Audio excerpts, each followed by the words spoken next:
दोनों के बीच में ये करोड़ों करोड़ों सूर्य के समान प्रकाश वाला ये जलता हुआ स्तंभ क्या है, जिसका न ऊपर कोई और छोर है न नीचे कोई और छोर है? ये क्या है? इसका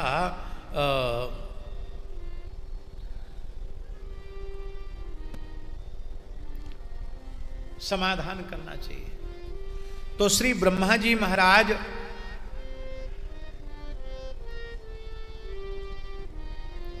वो ऊपर गए, शिवलिंग का आदि खोजने के लिए हंस पर विराजमान होकर, और भगवान नारायण वाराह रूप धारण करके जल में प्रवेश करके वो नीचे गए, बहुत गहरे नीचे गए। हजारों वर्षों तक ब्रह्मा जी ऊपर जाते रहे, विष्णु भगवान नीचे जाते रहे, लेकिन और छोर नहीं मिला, शिवलिंग का कोई और छोर नहीं मिला। विष्णु भगवान तो लौट आए, बोले वो तो अनादि और अनंत तत्व है, उसको उसका पार पाना अपने पुरुषार्थ से संभव नहीं है। पर ब्रह्मा जी को बड़ा बनने की ज्यादा इच्छा थी, तो ब्रह्मा जी ने केतकी, जानते हो ना केतकी, केतकी केवड़ा, केवड़ा को केतकी कहते हैं। भगवान शंकर को सभी पुष्प चढ़ते हैं, पर केवड़े का साक्षी ननु केतकम तिदम ततो वदत्तत्र हि केतकम मृषा तथेति तद्धात्रिवचस्तदन्तिके। केतकी ने झूठ बोल दिया, बोले हाँ इन्होंने देख लिया आदि। विष्णु भगवान ने केतकी की बात सत्य मानकर ब्रह्मा जी को प्रणाम किया और उनका षोडशोपचारेण पूजन किया। अब ब्रह्मा जी के इस कपट पूर्वक बड़े बनने के, बड़प्पन के लालच को भगवान शिव सहन नहीं कर सके।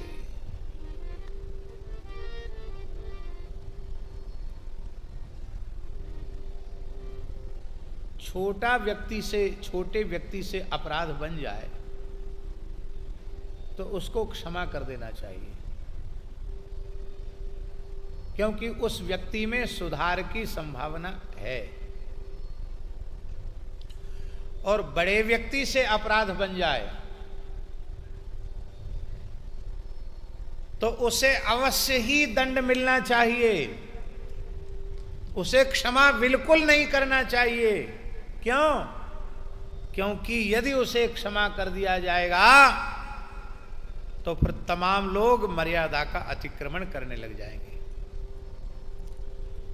अभी छत्रपति शिवाजी महाराज की पवित्र धरती पर एक ऐसा राष्ट्रद्रोही दुष्ट पुरुष पैदा हुआ है कि जिसने कुछ अभद्र दोहनीय छत्रपति शिवाजी के संबंध में कर दी, संभाजी के संबंध में कर दी। और अधिक दुख दुर्भाग्य की बात यह है कि उस राष्ट्रद्रोही व्यक्ति का पक्ष लेने वाले भी इस देश में खड़े हैं, उसकी सहायता करने वाले लोग। पर ऐसे हिंदू वैदिक सनातन धर्म की रक्षा में दृढ़ प्रतिज्ञ, ऐसे भगवत विभूति तुल्य छत्रपति शिवाजी जैसे महान राष्ट्र के नायकों का जो तिरस्कार करता हो उसे तो मृत्युदंड मिलना चाहिए।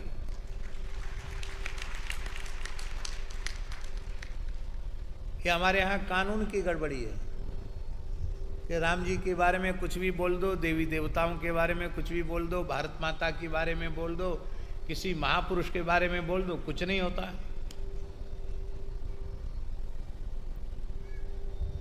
होता क्या है,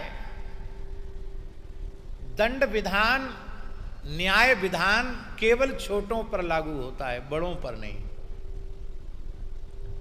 इसी से समाज में विकृतियां उत्पन्न होती हैं। बड़े को दंडित किया जाएगा तो छोटे तो अपने आप सुधर जाएंगे।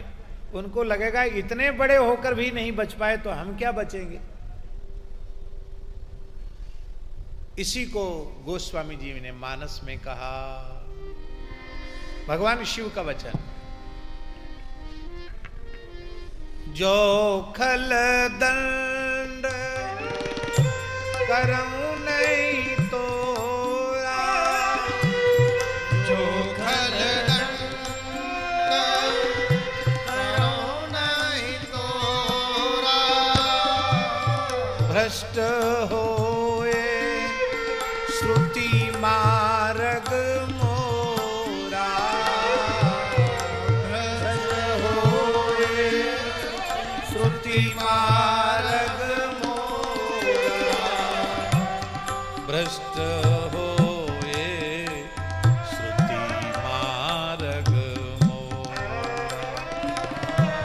भ्रष्ट होए श्रुति मार्ग मोरा।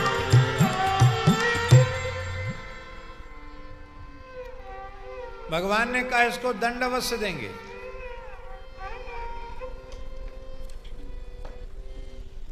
और भगवान शिव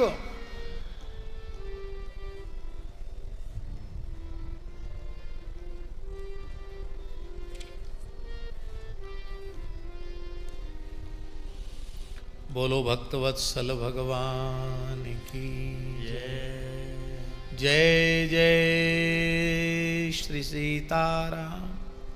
हर हर महादेव।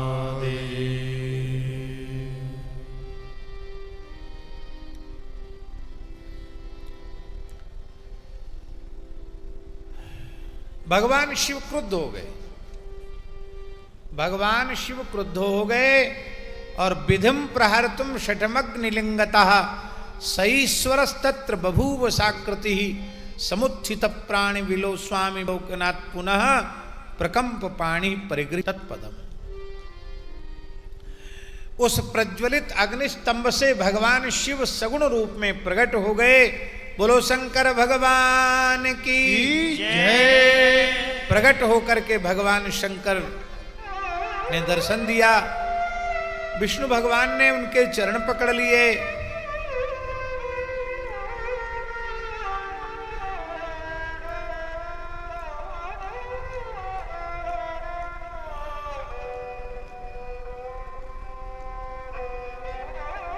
न कोई आदि है न आपका कोई अंत है, किंतु ब्रह्मा जी ने जो कुछ अपराध किया है आप कृपा करके इसको क्षमा करें।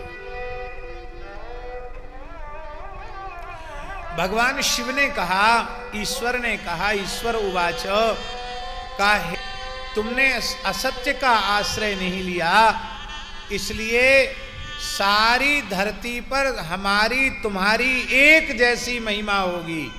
हरिहर में भेद नहीं होगा, हम दोनों में अभेद ही रहेगा। सारे जगत में मेरी पूजा होती है, सारे जगत में तुम्हारी भी पूजा होगी। किंतु ब्रह्मा जी ने मेरी पूजा का तिरस्कार किया है, अपनी पूजा को बड़ा बताया है, इसलिए मैं ब्रह्मा जी को श्राप देता हूं कि इनकी प्रतिमा की पूजा सर्वत्र नहीं होगी। यज्ञ में ही केवल इनकी पूजा होगी, बाकी सर्वत्र इनकी प्रतिमा का पूजन नहीं होगा, पर हरिहर का पूजन पूरे ब्रह्मांड में होगा। इसी भाव को, शिव पुराण की इसी कथा को गोस्वामी तुलसीदास जी ने मानस जी की एक चौपाई में, रामचरितमानस में सभी पुराणों की बात मिल जाएगी।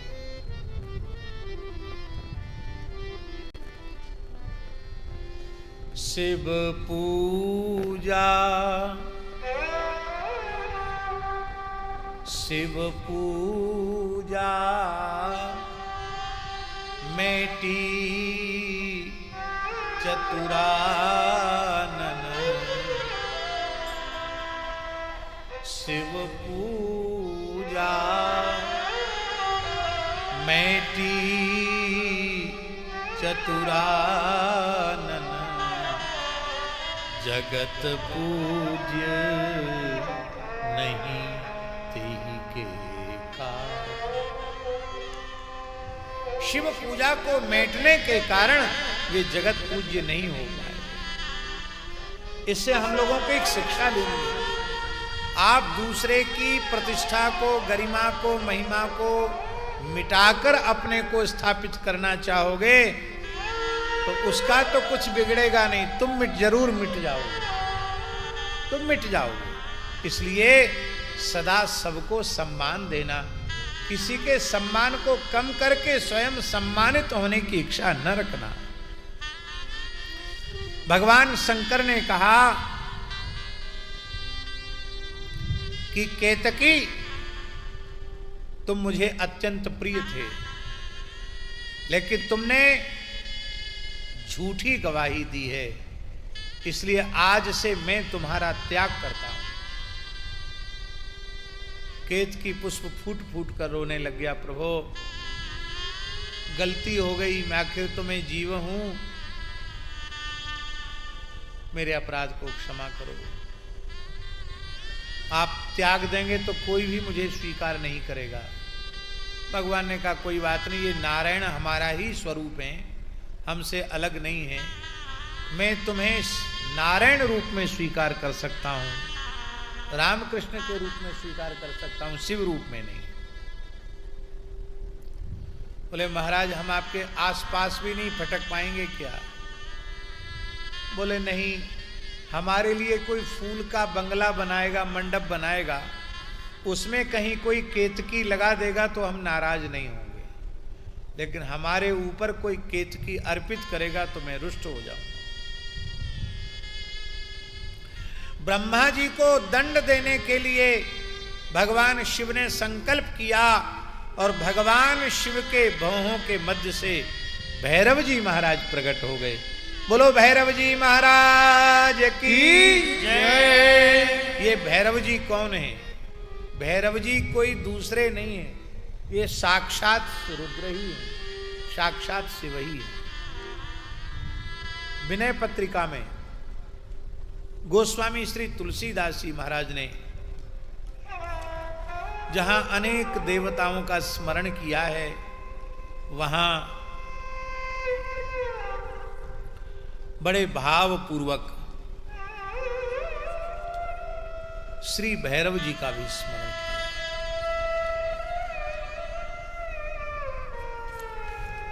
और भैरव जी के संबंध में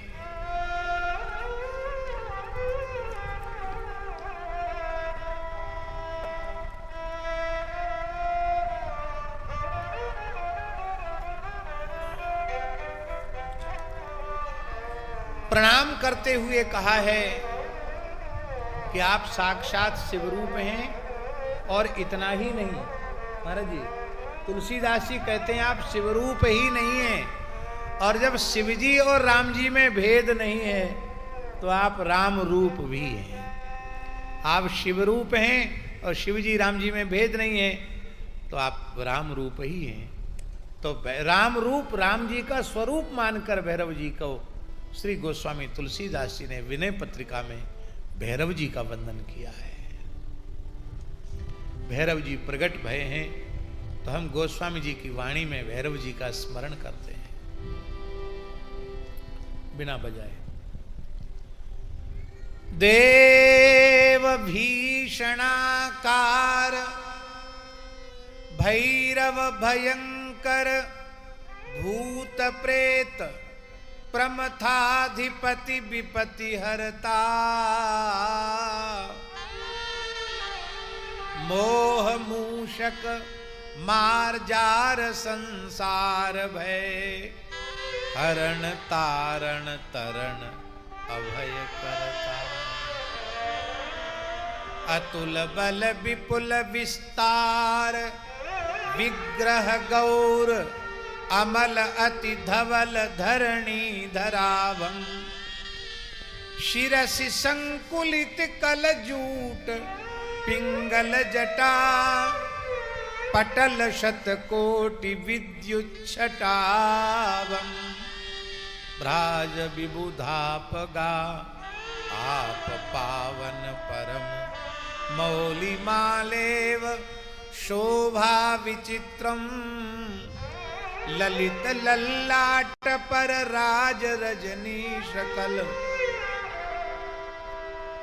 कलाधर नौमि हर धनद मित्रम, इंदु पावक भानु नयन मर्दन मयन, गुण अयन ज्ञान विज्ञान रूपम, रमण गिरिजा भवन भूधराधिप सदा, श्रवण कुंडल वदन छवि अनुपम, चर्म असि शूलधर डमरुशर चाप कर, यान वृषभेश करुणा निधानम, जरत सुर असुर नर लोक शोकाकुलम, मृदुल चित अजित कृत गरल पान, भस्म तनु भूषणम व्याघ्र चरमांबरम, उरग नर मौली उर्मालधारी, डाकनी शाकिनी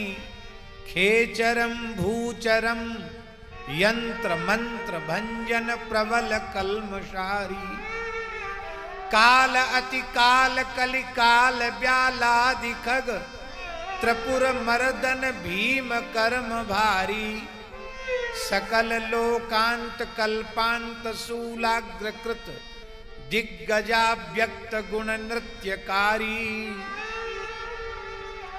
पाप संताप घन घोर संस्कृति दीन, भ्रमत जग जोनि नहीं को पित्राता, पाहि भैरव रूप राम रूपी रुद्र, पाहि भैरव रूप राम रूपी रुद्र, बंधु गुरु जनक जननी विधाता, यस्य गुण गण गणति विमल मति शारदा, निगम नारद प्रमुख ब्रह्मचारी, शेष सर्वेश आसीन आनंदवन, दास तुलसी प्रणत त्रासहारी, दास तुलसी प्रणत त्रासहारी। जैसे ही महाराज जी भैरव जी प्रकट हुए, भैरव जी से कहा, भैरव जी ने कहा महाराज आज्ञा करो, क्या किस लिए प्रकट किया है? बोले नून मरचे खड़गेना तगमेन जब सा परम, बोले तलवार से थोड़ा इलाज करो ब्रह्मा जी का, तलवार है ना तुम्हारे हाथ में, भैरव जी से कहा इलाज करो इनका। और ब्रह्मा जी थर थर कांपने लगे, मुंह सूख गया बेचारे ब्रह्मा जी का। काट डालो इनका मस्तक।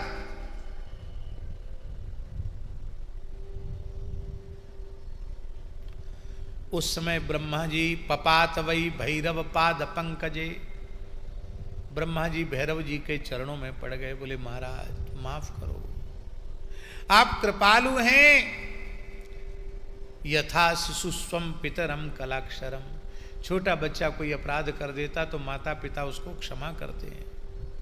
भैरव जी बोले हम कुछ नहीं कर सकते, मेरे मालिक की जो आज्ञा मैं तो वही करूंगा। तब भगवान श्री हरि ने कहा त्वया प्रयत्नेन पुरा हि दत्तम यदस्य पंचाननमी चिन्नम, तस्मात् क्षमस्वाद्य मनुग्रहारहम कुरु प्रसादम विधये। हे भगवान, आपने ही ब्रह्मा जी को 5 मुख दिए हैं, अब आप छीनो मत, आप कृपा करो, ब्रह्मा जी के ऊपर कृपा कीजिए। तब श्री ब्रह्मा जी का एक मस्तक भैरव जी ने काट दिया। पहले ब्रह्मा जी के 5 मस्तक थे, 4 मस्तक रह गए। भैरव दंड से उनको बचा लिया, नहीं तो वो प्राण दंड ही दे देते। और भगवान शिव ने कहा कि तुमने छठे सत्व का कार्य किया है, इसलिए नातस्ते सत्कृतिर्लोके भूयात स्थानोत्सवादिकम, तुम्हारे उत्सव, तुम्हारे मठ मंदिर संसार में अब नहीं बनेंगे। इसका मतलब है जो बन गए सो बन गए, अब नए नहीं बने। जैसे पुष्कर जी में ब्रह्मा जी का मंदिर है, वो तो बहुत पुराना है, अब नए नए जगह जगह शिव मंदिर, विष्णु मंदिर की प्रतिष्ठा होती। ब्रह्मा जी के मंदिर बनते सुने आपने? नहीं सुने, नहीं होगा।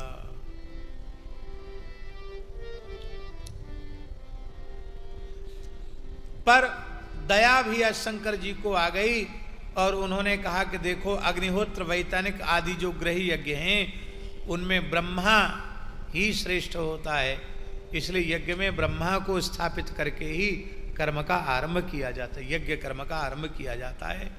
आपके बिना यज्ञ संपन्न नहीं होगा।